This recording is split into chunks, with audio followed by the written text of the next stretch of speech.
Bonjour à tous et bienvenue dans un nouvel épisode du Bidon Collé Show. Alors cette semaine, c'est un épisode un peu particulier puisqu'on a notre nouveau matériel, vous l'avez demandé, et maintenant on l'a enfin, un son de meilleure qualité, on l'espère, et en tout cas dites-nous dans les commentaires si vous avez vu une grosse différence. Je suis avec Noah, et bonjour Noah. Bonjour Boris, bonjour à tous, je suis très heureux d'être là et très excité de faire cet épisode avec ce nouveau micro. Donc je te propose d'y aller directement. Ouais, alors c'est parti.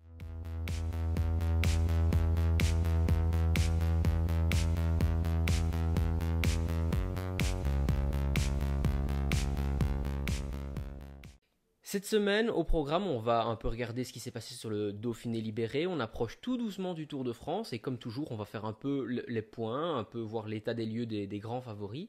On va parler également du Tour de Suisse qui a lieu pour l'instant et les courses à venir comme le Tour de Slovénie, le Tour de Belgique. Un petit peu d'actualité et on réagira également à Julien Alaphilippe qui ne va pas au Tour de France selon ses dires. Il préfère s'orienter vers les Jeux Olympiques et on regardera ça ensemble. Noah, le Dauphiné c'est terminé. Au début de la semaine, on a eu un peu peur que ça se résume à un duel entre Remco Evenepoel et Primoz Roglic. Finalement, on a eu une course avec des rebondissements, passionnantes quand même. Ouais, course super passionnante. Voilà, on rappelle quand même que le Dauphiné, c'est la course de préparation au Tour de France avec un peu le Tour de Suisse. Les leaders se dispersent un petit peu entre ces deux courses-là. Mais c'est vrai qu'on a eu, en dehors d'autres leaders qui étaient présents, aussi des surprises. On en parlera plus tard, mais je trouve qu'un Oyer Lascano et aussi un Derek G ont été impressionnants et vraiment surprises. Et puis, voilà, quand même une chute qui a fait, je pense, peur à beaucoup de monde. Je pense qu'on a quand même de la chance parce que vraiment tout le monde est tombé. Remco est tombé, Roglic est tombé deux fois sur ce Dauphiné. Ayuso abandonne des suites de la chute, mais je ne pense pas qu'il soit si impacté que ça. Mais quasi tout le monde est tombé ce jour-là. La route c'était vraiment de la glace. Mais sinon, ouais, c'est vrai qu'on a quand même vu une course assez intéressante. Quasi tous des vainqueurs différents à part Roglic qui gagne deux fois. Et il y en a eu un peu pour tout le monde parce que même Roglic vers la fin a montré peut-être ses limites ou un peu de faiblesse. Donc c'était intéressant à voir. Et si on veut prendre un petit peu chronologiquement, le premier vainqueur était Pedersen. Très très très fort, comme à son habitude, comme les courses en France. C'était quasi le seul sprinter et il a tenu son rang et gagne une magnifique étape. Oui, tout à fait. Puis après, on a eu des courses un peu plus dures. On a eu Magnus Cort Nielsen, on a eu Derek G qui ont gagné des courses plus ou moins similaires, mais avec autant de punch. Euh, alors, quand tu parles de la chute, on a quand même vu malgré tout qu'il y a eu un impact assez fort. Il y a eu aussi peut-être une petite maladie qui court dans le peloton, puisqu'on a eu beaucoup, beaucoup d'abandons. C'est jamais bon d'abandonner pour le moral avant le Tour de France, mais voilà, je me veux quand même rassurant, puisque finalement, beaucoup de coureurs sont repartis après la chute, et donc du coup, ça veut dire qu'ils sont quand même aptes à finir une course. Peut-être que leur forme ne sera pas améliorée par le Dauphiné, mais je pense pas qu'ils vont perdre de la forme par rapport à ça. Ouais, c'est sûr. Puis il y a finir une course et il y a finir une course comme était la fin du Dauphiné avec trois étapes extrêmement dures et trois arrivées au sommet. Donc je pense que ceux qui l'ont fini n'ont pas ou n'ont très peu d'impact, heureusement, de la chute ou des potentielles maladies. Sinon, un coureur, je pense qu'on peut être rassuré côté belge et Pogacar peut être rassuré aussi, c'est Tim Wellens que j'ai bien aimé, qui a beaucoup roulé, qu'on a même vu un peu à l'avant, une fois que Ayuso avait abandonné vers la fin du Dauphiné, je l'ai trouvé très très fort. Donc ça fait plaisir de le revoir à ce niveau-là, je trouve. Mais si tu veux, on va parler directement des Belges parce qu'il y a quand même eu une belle, belle page de l'équipe, enfin de plusieurs équipes. Il y a eu Lorenz de plus, pour moi, qui a très bien roulé. Et si on peut faire un peu un débriefing de l'équipe Ineos, je trouve qu'ils ont un peu changé leur stratégie, tout simplement parce que ils ont roulé, oui, au train beaucoup dans les débuts d'ascension, mais ils ont quand même anticipé avec leur deuxième meilleur coureur, qui était Lorenz de plus dans ce cas-ci. Et je trouve que ça leur a servi deux fois la même tactique, deux fois Lorenz de plus qui anticipe Rodriguez, et finalement Rodriguez, qui était un peu plus fort que Lorenz de plus, a pu tirer les marrons du feu sur la dernière étape. Ouais, je trouve qu'on a une équipe Ineos depuis quelque temps qui est assez séduisante dans sa manière de courir, je trouve, qui n'a pas peur de jouer avec des maillons. On l'a vu qui venait sur, par exemple, le Giro avec des leaders, mais qui n'a pas peur d'envoyer un Narvaez pour gagner des étapes et autres. Là où je pense qu'on ne verrait quasi jamais ça, en tout cas chez UAE par exemple. Mais sinon, c'est vrai que Lorenz de plus, dans la dernière étape, il fait carrément exploser de la roue Vlasov qui n'avait pas encore pris son relais, alors que Vlasov me paraissait extrêmement fort depuis le début de ce Dauphiné.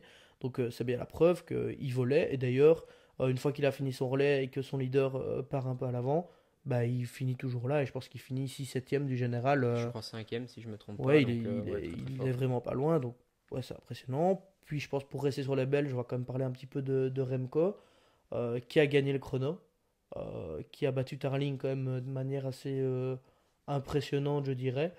Et puis qui a peut-être, je vais pas dire montré ses limites, mais on sait d'où il revient. Donc je pense qu'il a limité la casse dans la montagne. Il a lâché, je l'ai vu lâcher la dernière étape très tôt, mais en même temps il a lissé son effort. Il finit pas si loin que ça quand on voit à partir du moment auquel il lâche. Donc je sais pas, est-ce que toi ça t'inquiète pour le futur, pour le Tour de France, Non, au niveau de Remco? alors, faut voir un peu pourquoi. Si c'est pour gagner le tour, j'ai toujours mes points d'interrogation, mes doutes. Maintenant, ça me veut rassurant. Gagner un chrono, ça veut dire qu'il est apte. Il a gagné en plus avec la manière. Sur les étapes de montagne, comme tu dis, bah, et même sur les antennes d'Eurosport, ils en parlaient. Il a directement pris son rythme très souvent. Il n'a pas vraiment réagi aux attaques. J'ai trouvé un Landa qui pour l'accompagner qui était pas au top mais qui n'est pas loin du top non plus donc c'est quand même rassurant. Point d'interrogation par contre sur Lian Van Wilder qui me semble être un des coureurs les plus touchés par la chute. J'espère que il va vite revenir en bonne santé. Mais oui, je suis rassuré par Remco. Quand on fait un chrono, ça ne ment pas. Quand on marche bien au chrono, quand on fait des temps comme il l'a fait, j'ai vraiment pas de doute qu'il sera là pour jouer en tout cas les victoires d'étape sur le tour. Et pourquoi pas un top 5 au classement général. Et je trouve que ce serait un très bon Tour de France pour Remco. Ouais, puis ce serait son premier Tour de France. Faut le rappeler, on a toujours dit faut pas qu'il y aille trop tôt. Et finalement, bah, il va sur le Tour de France, peut-être le dernier de tous les jeunes qui y vont de plus en plus tôt. Maintenant, s'il n'est peut-être pas au niveau, je pense qu'Aremco Evenepoel, c'est quelqu'un qui aime bien gagner des courses. Et s'il est un petit peu en dessous et que malheureusement il perd très tôt du temps, ça peut être bien pour nous, téléspectateurs, de le voir malheureusement perdre du temps très tôt, mais de pouvoir aller jouer, gagner une ou deux étapes de montagne plus tard. Je pense que ça peut être envisageable, même si le but, je pense, ça reste le classement général. Mais malgré l'expérience qui se crée depuis quelques années, il a quand même gagné une Vuelta, hein, faut pourquoi quand même pas l'oublier. Mais ouais, je pense qu'il pourrait bien figurer ou aller gagner des étapes. Je pense que j'irai plus sur ça même carrément. Ouais, je suis d'accord avec toi. Après les Belges, on va peut-être un peu parler des Français. Est-ce que tu as un coureur français qui t'a plu ou plutôt déplu sur ce Dauphiné? J'ai trouvé, bon, c'est vrai qu'à la deuxième étape, c'est facile de dire son nom, mais Armirail, assez fort. On sait bien que l'équipe Decathlon marche très fort. Voilà, elle est vraiment très très forte. Maintenant, pour parler d'un Français, ben, on a vu Pavel Sivakov qui sur la dernière étape était peut-être pas top top. Oui, je crois qu'il Qui, est soit non partant, soit à abandonner. Donc, euh, ben, ouais. je sais pas s'il abandonne, mais je pense qu'il lâche assez tôt et Enfin, que, ouais. enfin, il abandonne pendant l'étape même, je crois. Je sais pas ça à vérifier, mais oui, il était Al- 14e au général. Et Alors qu'il puis, ouais. paraissait pas trop mal au début, la première étape de montagne, il était pas trop mal. Mais je ne sais pas. Enfin, t'avais un coureur en tête en me posant cette Ouais, question. ben, Guillaume Martin et David Gaudu sont deux coureurs bah, qui sont un peu les leaders au niveau des classements, des courses de classement général pour la France. Bah, David Gaudu était un cran en dessous. Je me veux quand même rassurant dans le sens où on est encore à 3 semaines du Tour de France. Maintenant, encore une fois, ça dépend vraiment de l'objectif de David Gaudu. Si c'est vraiment jouer le top 5 du classement général, j'y crois pas. Maintenant, je pense que un coureur comme David Gaudu, que ce soit comme Guillaume Martin, il doit viser plutôt des coups d'éclat. Et je me réjouis de les voir dans des longs raids si possible. Mais j'espère vraiment qu'ils vont pas s'entêter à faire un classement général. Oui, je suis totalement d'accord avec toi, au même titre que Romain Bardet, que j'aimerais bien ne pas faire un classement général d'ailleurs. Mais voilà, pour parler de Guillaume Martin, j'avais l'impression sur ce Dauphiné qu'il avait la tête à fond et pas les jambes, parce que on l'a quand même vu un peu à l'avant, mais avec des, normalement sur papier, moins bons grimpeurs que lui, un peu lâché, il ne savait pas revenir, puis repris par le peloton, puis directement lâché du peloton. Pourtant, il était quand même à l'avant et 2 jours de suite, je crois, dans les 3 jours durs, Ouais. mais où ça n'a pas duré, il a été repris. Donc, positif quand même, on va jamais reprocher à un coureur d'attaquer, d'être attaquant. Maintenant, je trouve ça quand même un peu inquiétant parce qu'il lâchait très tôt et comme je le dis, c'était peut-être pas des coureurs qui étaient ultra, enfin, ou grimpeurs, peut-être des punchers, mais donc voilà, ça, pour répondre à ta question, Guillaume Martin, ça m'inquiète un peu. Maintenant, il faut voir, hein, le tour, c'est dans quelques semaines.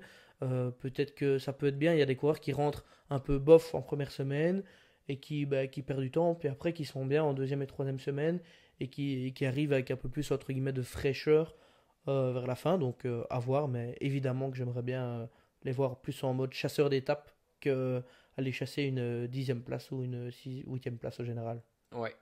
Tu parlais en début de cet épisode, il y a eu quelques surprises. On peut directement les mentionner, hein, Derek G et Oyer Lascano. C'est deux coureurs qu'on n'attendait pas à ce niveau-là, mais surtout dans deux domaines différents. Euh, alors, on va peut-être commencer par Derek G. Derek G. Moi, je m'attendais pas à ce qu'il ait ce niveau-là en montagne, mais par contre, au niveau de sa récupération, je n'ai jamais eu de doute parce que quand tu es capable de faire le Tour d'Italie qu'il a fait avec des deuxièmes places et tous les jours devant, ça, j'ai aucun doute. Mais c'est vraiment sur sa capacité en haute montagne que j'ai été surpris. Oui, puis capacité haute montagne, oui, c'est un tour d'une semaine, mais c'est à la fin. Je l'ai déjà dit plusieurs fois dans cet épisode, mais 3 étapes très dures qui se suivent. Et il avait l'air facile quand on avait des Roglic ou Evenepoel qui lâchaient, notamment la dernière étape. Il avait l'air facile à l'avant et il roulait pour un podium avec Jorgensen. Il roulait un petit peu tous les deux. Il a un peu craqué sur la fin de la dernière étape, mais il était vraiment impressionnant. Et puis, pour parler des Ramos sur la Scano, on l'avait déjà vu en début de saison. Il nous avait déjà impressionné. Je pense que c'est pas du tout la première fois qu'on le cite dans un bidon collé show. Mais il sait quand même un peu tout faire parce qu'on voit que il peut avoir des fois un profil un peu puncher, flandrien même des fois. Et on voit que en montagne, il marche et il est pas léger, hein. Il est assez grand, je pense qu'il fait près d'un mètre 90, je pense. Et ouais, non, impressionnant le gaillard. Ouais, moi, il me surprend chaque semaine, chaque fois que je le vois, c'est de plus en plus. Et surtout quand tu les vois, comme tu disais, à côté des petits grimpeurs gringalets, il a l'air massif, fort, alors qu'au final, c'est encore professionnel, donc il ne peut pas être très, très, très massif. Mais pour être à ce niveau-là en montagne, grosse, grosse surprise.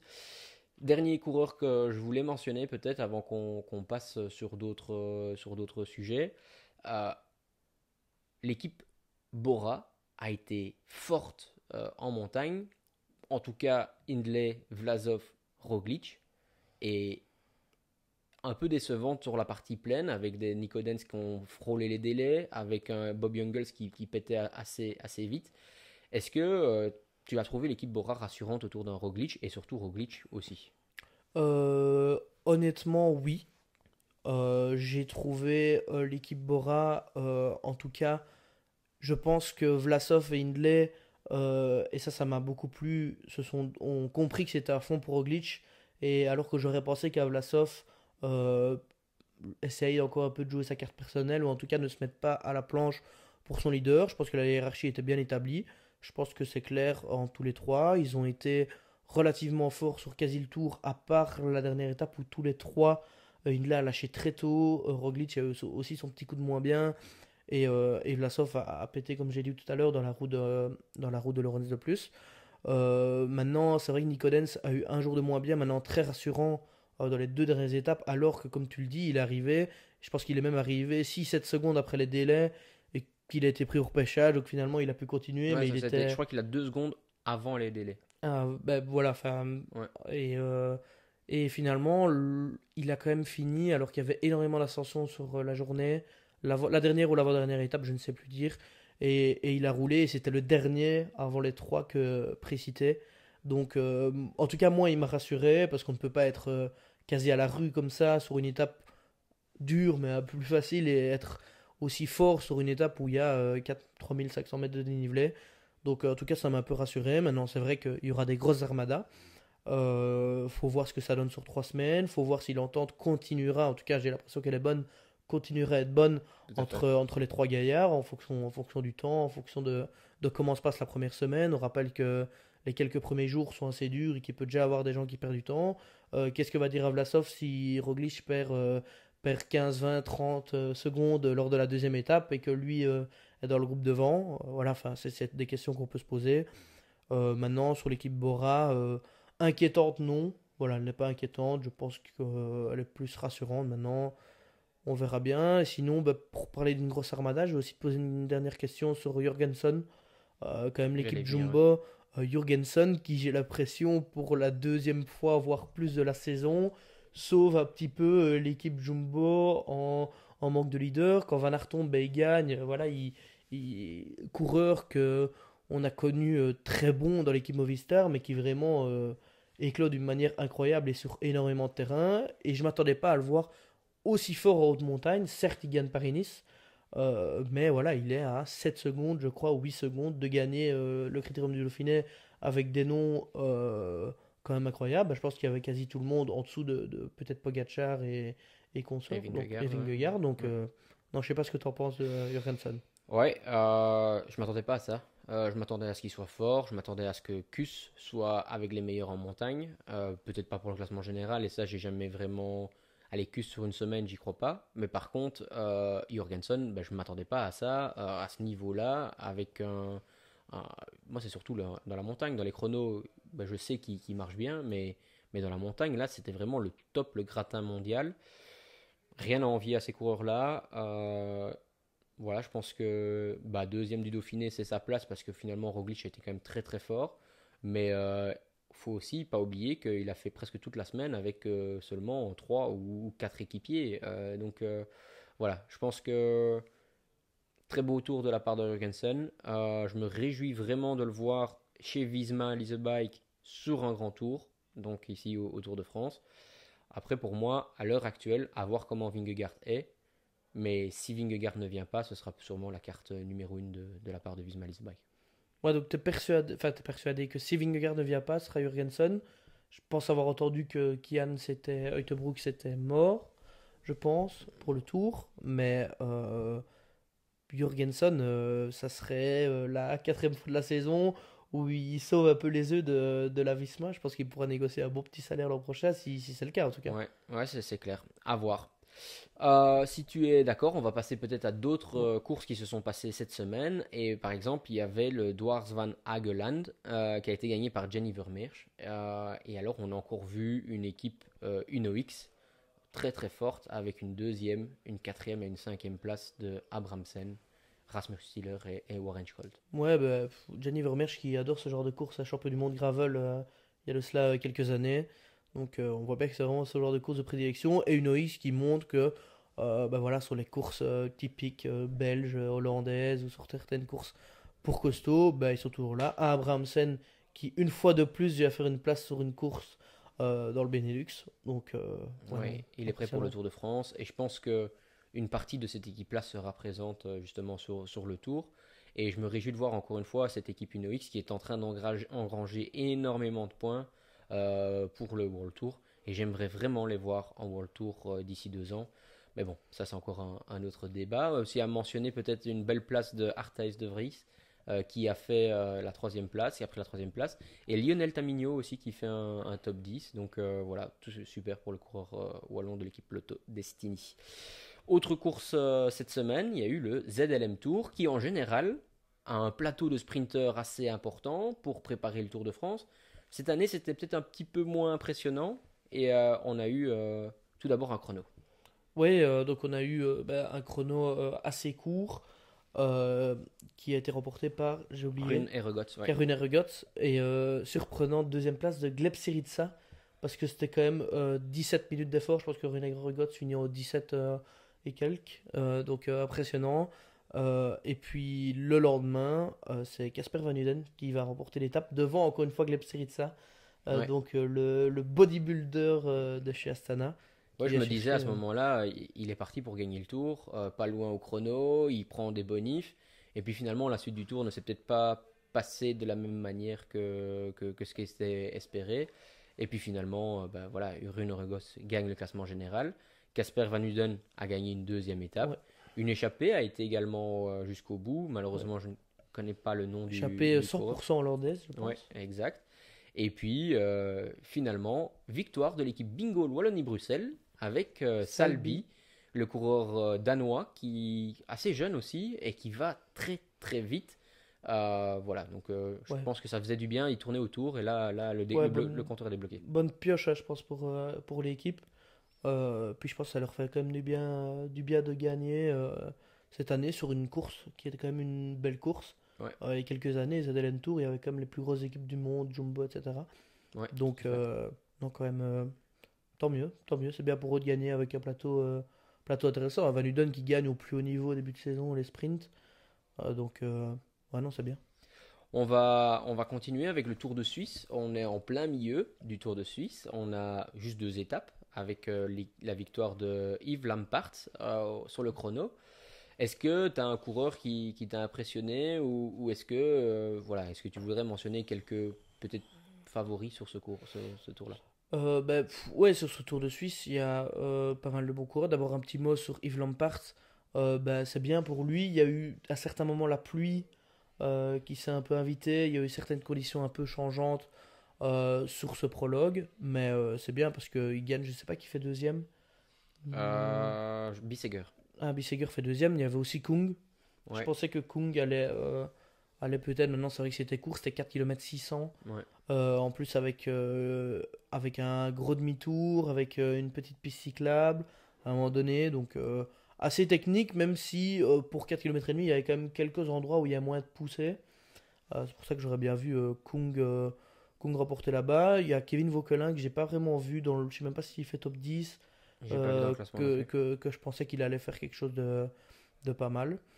Et ouais, non, sinon c'est bien pour Yves Lampaert. Sinon, ben, Almeida hein, qui fait quatrième, pas très ouais, très ouais, loin. pour le Je général. trouve pour que le classement général, il a pris déjà une petite avance, une petite option. Alors après, on sait que c'est un coureur très atypique, hein, qui commence tous ses cols dans les dernières positions. Mais en tout cas, je trouve assez chouette pour lui de commencer la semaine avec une avance, on va dire, sur les autres leaders. Euh, On peut peut-être passer à la la- deuxième étape. ouais, Et là, bah, c'est une victoire française. Là, contrairement sur le Dauphiné, la Suisse a souri à la France. ouais, c'est sûr, Brian Cocard qui renoue un peu avec la victoire, hein, qui tournait un peu autour, qui avait difficile de gagner. Donc je pense que c'est bien pour lui. Il a eu aussi un peu de chance avec les éléments parce que je pense qu'il aurait été facilement battu par Arnaud Delis qui a eu un problème mécanique dans Ouais. les derniers mètres malheureusement. Ouais, c'est ça, j'ai pas bien vu. Il était extrêmement bien emmené par donc il y a eu je sais pas exactement ce qui s'est passé, mais en fait dans le dernier virage, il y a un coureur de chez Lotto qui lance le sprint, Cocard dans la roue, et quand Arnaud veut déborder Brian Cocard, malheureusement il ne sait plus pédaler, je sais pas ce qui se passe, il se fait déborder par Michael Matthews. Voilà, je pense que c'est dommage quand même parce que ça aurait été une des plus belles victoires quand même pour Mhm. Arnaud. Ouais, c'est sûr.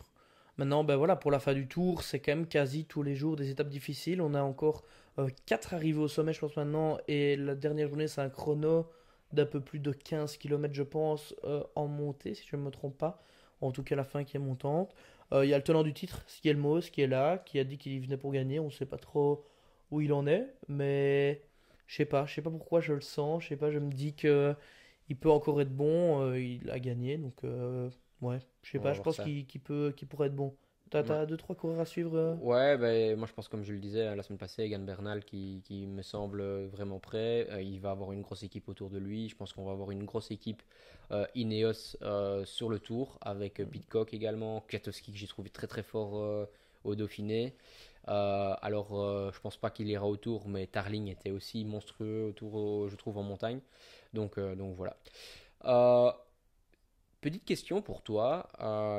Juste après notre épisode de la semaine passée, Alaphilippe a annoncé qu'il n'allait pas aller au Tour, mais qu'il allait tout simplement se focaliser sur les Jeux Olympiques. Est-ce que tu trouves, toi, de un, que c'est une bonne décision, et de deux, est-ce que ça va affecter Remco et son équipe pour le Tour de France? Je pense que vu le début de saison la Philippe et connaissant le bonhomme, je pense que d'abord oui, ça aurait pu affecter l'équipe de Remco, même grandement, parce que voilà, Loulou en France, au Tour de France, avec la forme qu'il a l'air d'avoir un peu retrouvée, même s'il a fait le Giro, ben voilà, il y a de plus en plus de coureurs, où il y a pas mal de coureurs qui doublent les grands tours et que ça peut bien fonctionner si on gère bien ça. Maintenant, je trouve ça intelligent de la part d'Alaphilippe, qui a montré en renouant avec la victoire au Giro ce qu'il valait. Et voilà, on retrouve un petit peu un Julien Philippe d'avant. Et je pense que c'est pas plus mal pour lui de se dire je me concentre sur les JO, je suis dans un bon, pas se dire c'est bon, j'ai eu ma victoire, je vais aller rouler pour Remco pendant un mois. Parce que même s'il aura peut-être à des moments l'occasion de gagner, je pense qu'il va quand même devoir beaucoup rouler pour Remco. Parce que même si l'équipe avec des Landa et autres sera bien. Contrairement aux autres armadas, l'équipe est entre guillemets un peu faible, sans critiquer les coureurs qui sont là, qui sont des coureurs de grande qualité, mais voilà, pour rouler dans la montagne, puis dans la plaine et autres, si Remco prend par exemple un maillot jaune, ça peut quand même être compliqué de devoir rouler tôt. Euh, Maintenant, je pense que pour lui, c'est une bonne décision de se concentrer sur ça. Il a eu un début de saison dense, il a fait le premier des trois grands tours. Pourquoi pas peut-être même le voir sur une Vuelta après les JO. Donc pour moi, c'est pas une mauvaise décision de sa part. Non, moi je suis tout à fait d'accord avec toi. Je pense que, par contre, où je suis un peu moins d'accord, c'est, je pense que pour l'équipe, même pour l'équipe, c'était pas le coureur nécessaire qu'il faut avoir avec lui. Alors on sait que sur des efforts courts, il peut boucher des trous énormes, il peut être explosif, il va pouvoir aider, il aurait pu aider Remco pour lancer quelque chose. Maintenant, je trouverais par exemple un Yves Lampard plus utile pour la plaine, un Moscon pour l'entourer en tant que bodyguard, un Casper Pedersen comme ils l'ont bien entouré au début du Dauphiné, plus important qu'un Julien Alaphilippe. Alors je ne dis pas que Julien Alaphilippe n'est pas important, loin de là, mais ce que je veux dire c'est que dans le profil d'équipe, ce serait quand même plus chouette d'avoir tout simplement, je pense, d'autres coureurs qu'Alaphilippe. Ben voilà, je sais pas s'il y a encore des news que tu voudrais. Après, juste une dernière chose avant de passer à la suite. Il n'est pas sûr d'aller aux Jeux Olympiques en plus. Donc il n'est toujours pas dans la sélection et la sélection française pourrait être impressionnante, mais il n'y a que 4 places. Et donc, allez, comme ça, si aujourd'hui la saison, enfin, tu étais sélectionneur de l'équipe de France, qui prendrais-tu pour aller aux Jeux Olympiques? C'est extrêmement compliqué parce que, ben, comme tu l'as dit, on a un Julien Alaphilippe. On ne sait pas trop où il en sera, où il en est. Enfin, où il en sera à ce moment-là, je veux dire. Christophe Laporte, que normalement on va voir sur le tour, mais qu'il peut être incroyable dans ce type de course et dans un championnat. Mais vu son début de saison, on n'en sait pas trop. Il y a pour moi les frères Paré-Peintre, qui sont très forts. Évidemment, même s'ils sont peut-être un peu décevants maintenant, il y a quand même un Madouas qui sur un championnat, sur une course comme les JO, peut être impressionnant. Donc je pense que la sélection de Thomas Voeckler va être extrêmement difficile, parce que voilà, des coureurs de qualité, il y en a. Mais c'est très difficile de choisir sur un parcours comme ça, qui n'est pas un parcours facile, mais qui n'est pas non plus un parcours de haute montagne, où il faut de l'explosivité, où il faut, malgré qu'on ait que, je pense, la France a 4 coureurs, vu que c'est le pays hôte, ils ont un coureur en plus. Non, c'est Donc, 4 pour les meilleures ah, nations, c'est 4. c'est 4 coureurs. Maintenant, voilà, ça peut comme être spécial d'avoir un peloton, euh, un peloton aussi grand que d'habitude, mais avec aussi peu de coureurs par équipe.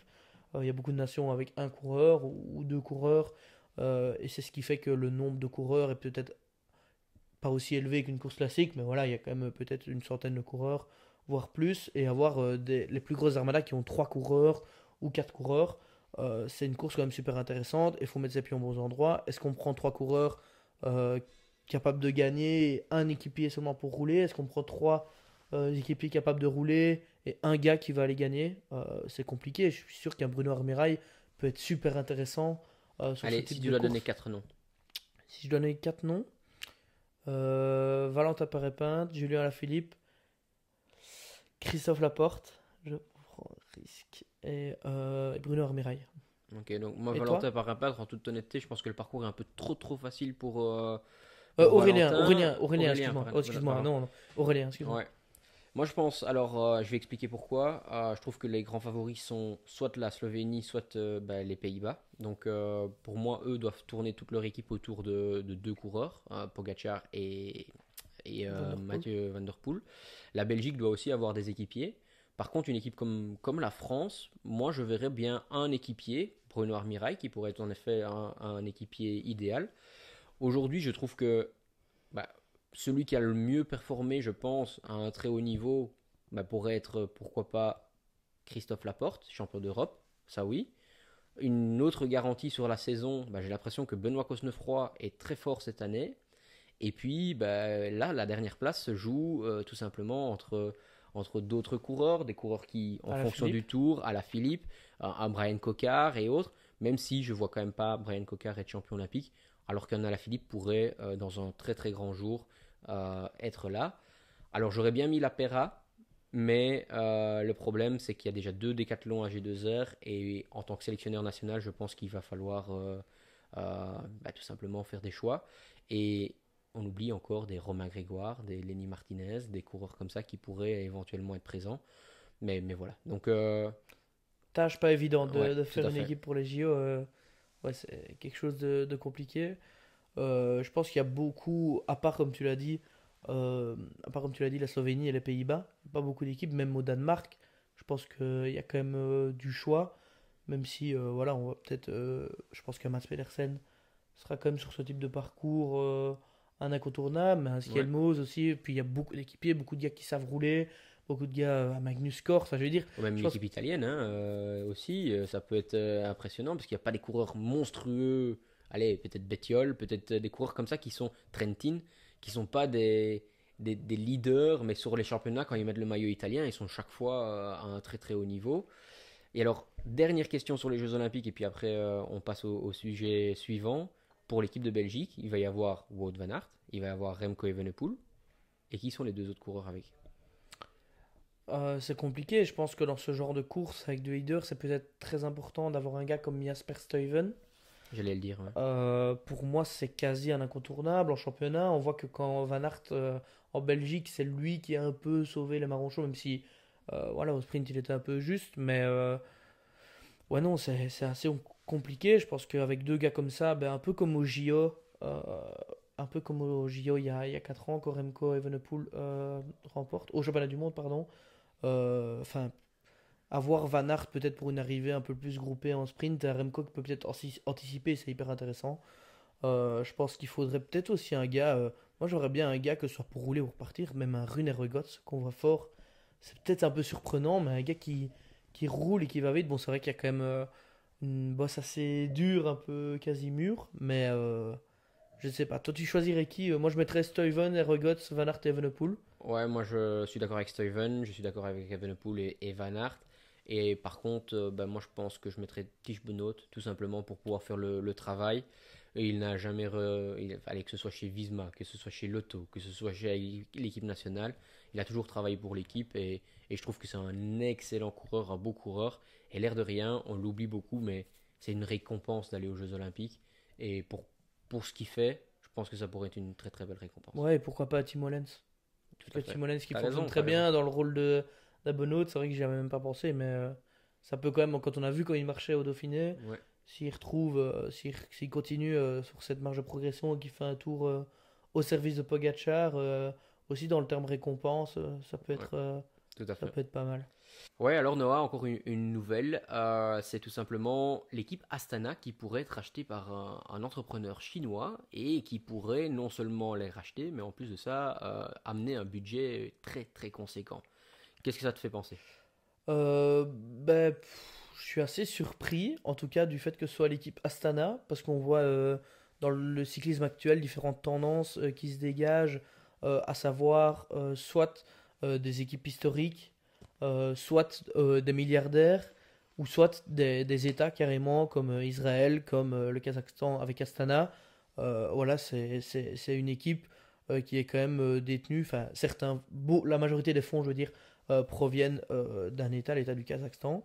Donc je suis assez surpris. Maintenant, je suis pas surpris que des fonds proviennent de la Chine. On voit que maintenant le cyclisme est hyper mondialisé, qu'il y a des courses partout dans le monde, qu'il y a même depuis pas mal de temps des courses en Asie, au Japon, des critériums d'après-tour, comme le critérium de Saitama, etc., qui se font beaucoup là-bas. On essaye que le cyclisme soit partout. On va avoir des championnats du monde en Afrique. Donc voilà, c'est normal qu'il y ait des fonds qui viennent depuis quand même pas mal d'années maintenant, mais des Émirats, pour UAE par exemple, viendraient potentiellement de la Chine, qui viennent d'un peu partout. On a même une équipe qui s'appelle Israël en cyclisme. Donc dans l'actualité, c'est quand même quelque chose d'important et de flagrant. Maintenant, est-ce que je suis surpris? Non. C'est le cyclisme actuel. Est-ce que c'est bien? Est-ce que c'est pas bien? J'ai pas de boule de cristal. Maintenant, il y a beaucoup d'équipes qui semblent quand même aller vers le haut. On a vu Lidl Trek avec l'arrivée de Lidl qui va avoir enfin qui a déjà eu un gros boost. On voit Bora avec Red Bull qui va avoir un gros boost. Euh, Decathlon, hein, Decathlon qui a également eu un gros boost, potentiellement Astana. Bon, je pense que Jumbo, UE et peut-être Ineos n'ont peut-être pas besoin de gros boosts, mais on voit que malheureusement pour les petites équipes, comme je pense j'en ai déjà parlé il y a quelques semaines, mais un gap assez important qui mène peut-être à se créer entre les plus grosses équipes malheureusement et les plus petites équipes qui doivent se battre avec plusieurs petits sponsors et plusieurs fonds différents. Maintenant, voilà, si c'est pour que on ait des courses comme on voit de plus en plus, comme on avait au Dauphiné, de plus en plus serrées, avec beaucoup de gars qui viennent de différentes équipes et pas une grosse armada, bah, je dis oui. De ce point de vue-là, je dis oui en tout cas. Est-ce que ce rachat pourrait éventuellement sauver Astana de la relégation dans le Continental Pro?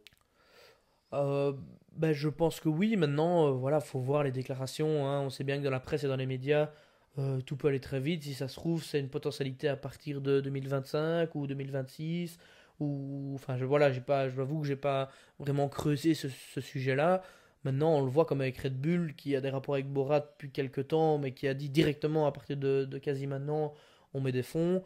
Voilà, si ça arrive rapidement, je pense que oui, ça peut peut-être sauver Astana parce qu'on sait bien que des gros moyens, ça peut directement amener des gros coureurs et que ben, un coureur qui fait énormément de points, ça peut les sauver.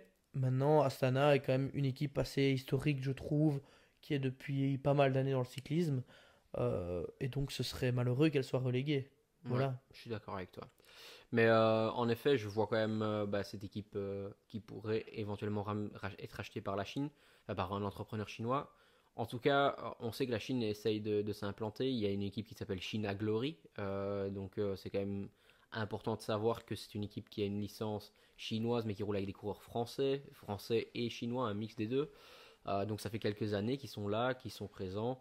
Et ce n'est juste que la suite des choses. On a déjà vu des équipes africaines, sud-américaines. Et maintenant, ce serait bien de voir, en plus d'Astana, d'autres équipes asiatiques. En tout cas sur les courses du World Tour.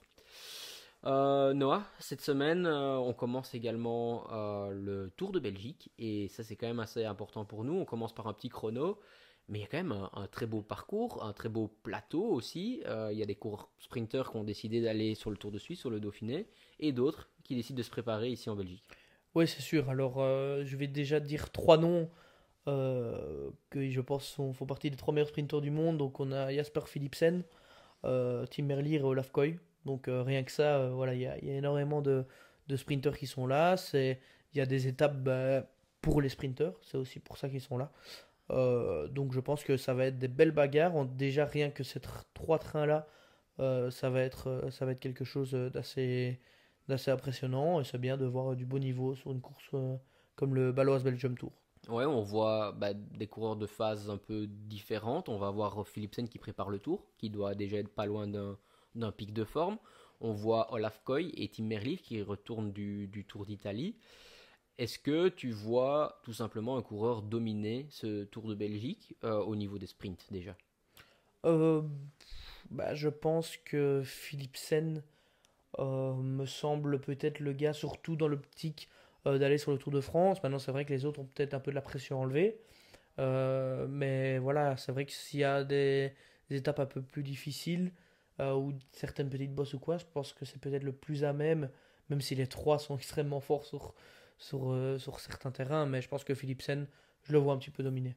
Mais Ok. maintenant, ça peut être serré parce que on l'a vu, mais sur le Giro, entre Coy et Merlier qui gagnent tous les deux. Donc ça peut être serré entre les trois, je pense.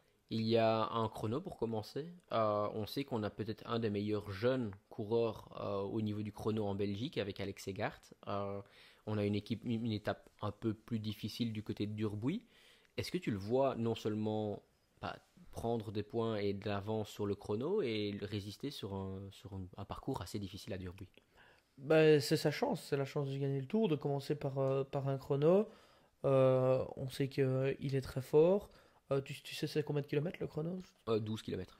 12 kilomètres, ça veut dire que il, il peut quand même créer des petits écarts avec le reste du peloton. Donc ouais, je pense que c'est quelqu'un qui peut quand même passer les boss sur l'étape un peu plus difficile, ou en tout cas limiter de la casse. Donc je vais pas m'avancer, je vais pas dire que c'est lui qui va gagner, mais je pense qu'il en est capable et que ce serait bien pour lui. En tout cas, je pense qu'il va gagner le chrono Il y en a Belgique, Rune Regots aussi qui est qui vient de gagner présent, en qui vient plus. de gagner. On sait toujours quand on gagne, on a toujours envie de gagner plus et on est souvent très proche de la victoire par la suite.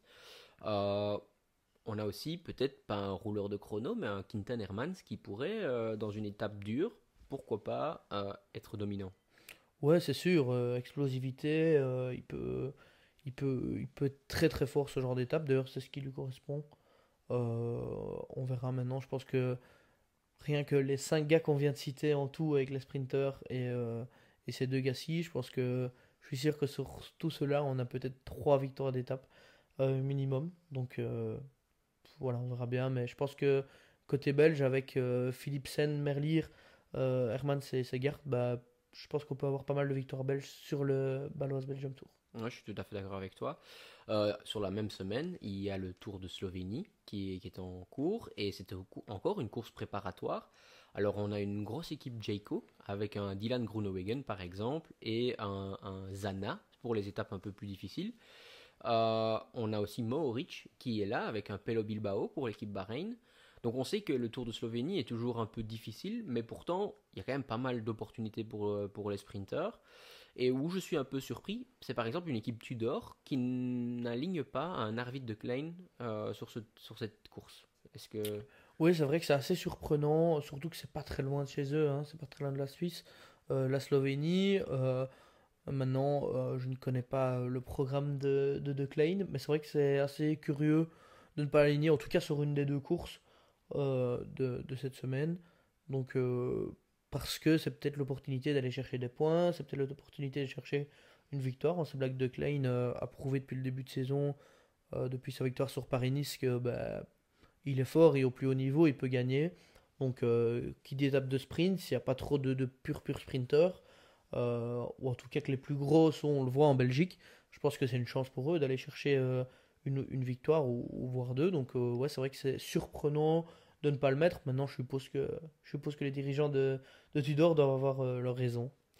Si toi tu étais un coureur aujourd'hui, un sprinter, quel serait le programme, quelle est la course des quatre que l'on vient de parler, donc du Tour du Dauphiné, du Tour de Suisse, du Tour de Belgique et de Slovénie en tant que sprinter, quelle serait pour toi la meilleure préparation si tu étais prévu pour le Tour de France? C'est une très bonne question, c'est assez compliqué parce qu'on sait bien qu'aujourd'hui avec les stages, etc.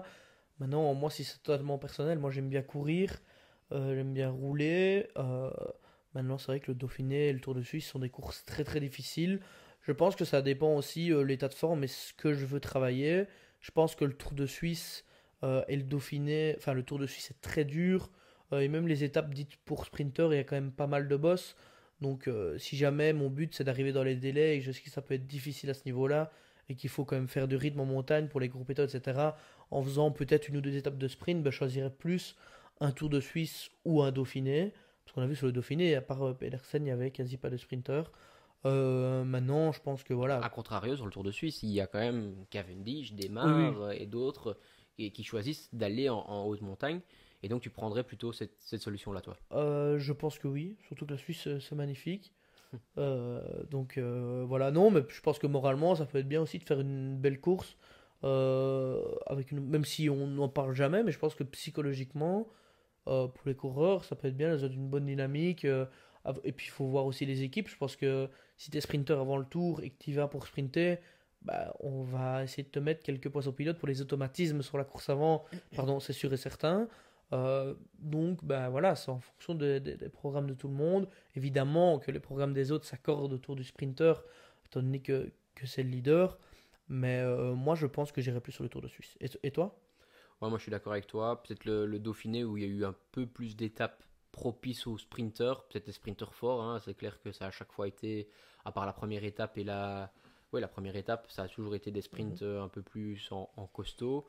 Celle qui aurait dû être encore au sprint a été annulée à cause de la chute. Mais oui, je pense qu'un mix entre la montagne et le sprint est super important avant le tour parce que le rythme sur les cols est chaque fois très très élevé et c'est pour ça qu'on a quand même pas mal de surprises chaque année. Alors voilà, maintenant c'est ma manière de voir les choses. Je suis pas sûr que c'est la même pour tout le monde. D'ailleurs, la preuve, les meilleurs sprinteurs du monde tels que Philipsen va plutôt sur le Tour de Belgique et pas sur le Dauphiné. Ben voilà, Noah, c'était pour moi très très chouette d'avoir partagé cet épisode-là avec toi. Est-ce que tu as encore quelque chose à rajouter? Déjà comme toi, ouais, je suis très content de repartager ce petit moment. Je suis très heureux d'avoir les nouveaux micros. Je me réjouis de voir ce que ça donne comme résultat. Je me réjouis de voir le résultat quand on sera 4. Mais voilà, et n'hésitez pas à nous dire en commentaire ce que vous pensez des micros, de la qualité.